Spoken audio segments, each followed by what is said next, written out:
What are you doing? Yeah? You sit in front of the camera? Yeah? Is that a good place? Is that a good spot? Okay, so I went into the studio this week with the intention of filming a video there, but it turns out I forgot to take my good mic with me, and I also forgot to take a tripod with me. I could have muddled through with that, but it didn't seem worth the fuss, and I had a lot of work to do there anyway, just kind of admin-y things, and also I had to rearrange the place and put the equipment back in that we had taken out for various projects. So I'm not beating myself up about it. I've got time to go back there again next week and film some, actual kind of video essay stuff which I've been working on. The thing at the moment though is figuring out what to do next. The grand irony of the title of this video is that when I was working at the rental agency, I had a lot of access to equipment and I was making money obviously, but I didn't really have any time to do as much as I wanted to do. Obviously I've done quite a bit for this channel and there's more stuff coming out, but I didn't have time to do everything. Now I have loads of time to do everything, but I don't have the resources to do it, so I can do whatever the hell I like now, but I only have a couple of cameras and I don't have all of the mixing equipment, and I suddenly have a glut of time and very limited resources, so you can't have it both ways apparently.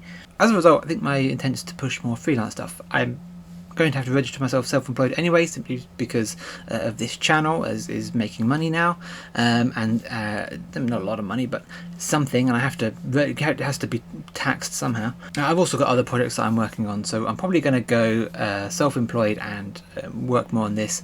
I'll probably do sound work, but also I'll probably do some editing. I have an Avid on my home computer, which I edit this on, so I'll look more into that.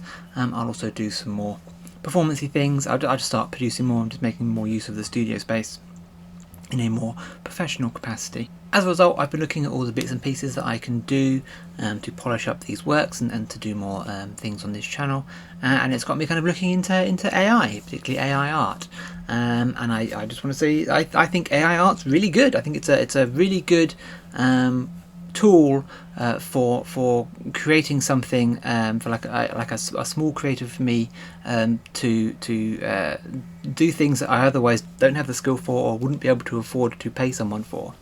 I think it's a potentially really useful tool. That being said, I'm probably not going to use it, because as useful as I think it is as a tool for someone in my position, it's ripe for abuse, and it clearly will be abused by Disney and by Wizards of the Coast and by all these other people who could blatantly afford to pay someone to do this work, but would rather not do because they just want to make more profits. Me, I can't afford to pay someone to make this art. If I could afford to pay someone to make art for me, I absolutely would, but I can't, and that would be a really useful tool for me. But because big corporations that just don't give a shit about artists want to use it to circumnavigate, to get round having to pay people for what they're worth, it's kind of disgusts me. And this useful tool that I would love to be able to use, I just can't bring myself to do it. And I know that it would be more useful for me. I'm the person that should be using it because I want to get to a point where I can pay artists. And right now I can't. I need, you need that little boost, and it gives that. It's just a tool for getting there, for giving a little bit more professionalism, a little bit more polish to your work, that can get you to the next level. But because the people already on the next level don't use it, fucking Marvel did AI opening credits for whatever it was, the Secret Invasion. Is that what it was called? I didn't watch it. I think I watched 2 episodes of it. It was rubbish.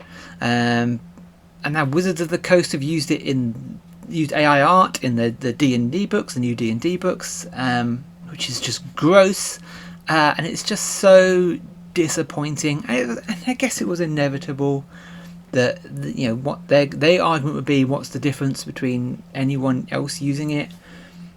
But there's a line that you shouldn't cross, and if you can afford to pay someone for their creativity, you should be. You absolutely should be. I've never been in a position where I can, pay everyone what they're worth, and it really bums me out that I can't do that. All the projects I've worked on have all been, super no budget projects, and I would love, something to have exploded and gone really well, and me taken to the next level and being able to pay everybody. And I've always paid people if I can, and we've always tried to budget for what we can do, but it just and it bums me out that I can't pay people for this kind of thing, and now it's annoying that I can't.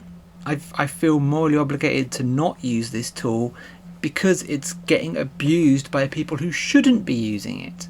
This wasn't what I intended to make this video about, but as I kind of got rambling thinking about what I was going to talk about today, this is just kind of where my mind went and where I ended up thinking in the terms of what I'm trying to create here. That rant just went off on one then. I'm editing it out, for 100% editing that out, but that really went off on a tangent there, and that you do not need to see. In which regard, if you are a filmmaker or a YouTuber who could make use of an editor, here I am. I say hello. I don't work for free. I haven't worked for free for a very long time, which again is another reason why I don't like kind of leeching off of other people, asking other people to work for free. But yeah, I would definitely like work out my rates and keep them fairly low, particularly for people who I can connect through here. So I'm going to look at developing this. I'm going to look at developing more mega game stuff, more gaming stuff in general. Working on designing some gaming elements that we will start to put out. I'm going to be aiming for the Expo next year. So the UK Games Expo next year is kind of a goal we've got in mind. It's like at the beginning of June. That we're going to aim for to have something ready to launch.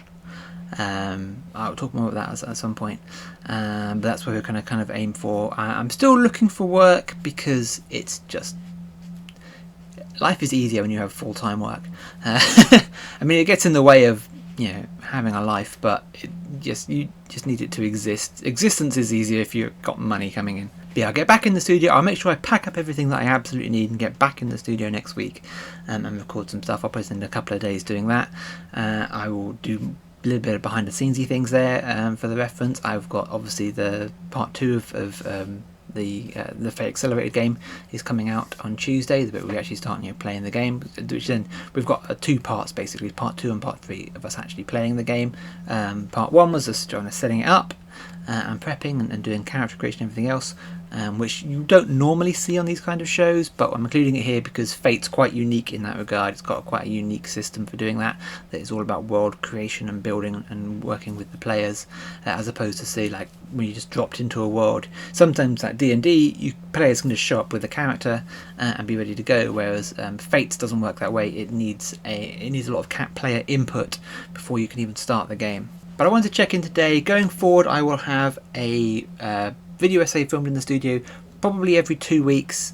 I don't think I'll be able to do any more than that because they're quite complicated, just in general terms.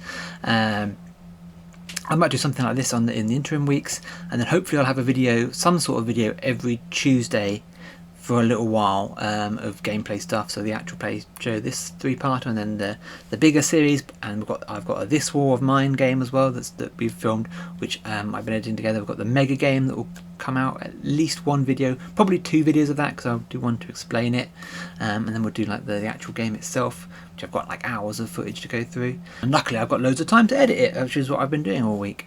I am looking for artists and animators for season 1, which will be in a couple of months' time when that comes out. I'm looking for an animated intro, would be great. Some art based on the show as well.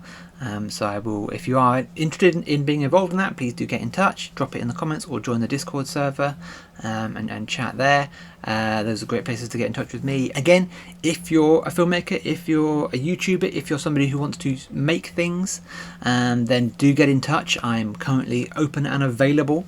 I will be definitely looking for more editing work, definitely looking for maybe some sound design work. I've got a lot of audio equipment. I've reset the studio. What I did do at the studio is I rebuilt it for podcast recording. So I built a little podcast studio section basically, which involved moving all the couches and everything else around. So I'm all set up for podcasting. So if you wanted to, if you're looking for somewhere to record your podcast, if you've already got a podcast, so you're starting a podcast, you're looking for a little studio to record a podcast, I might be able to help you out there.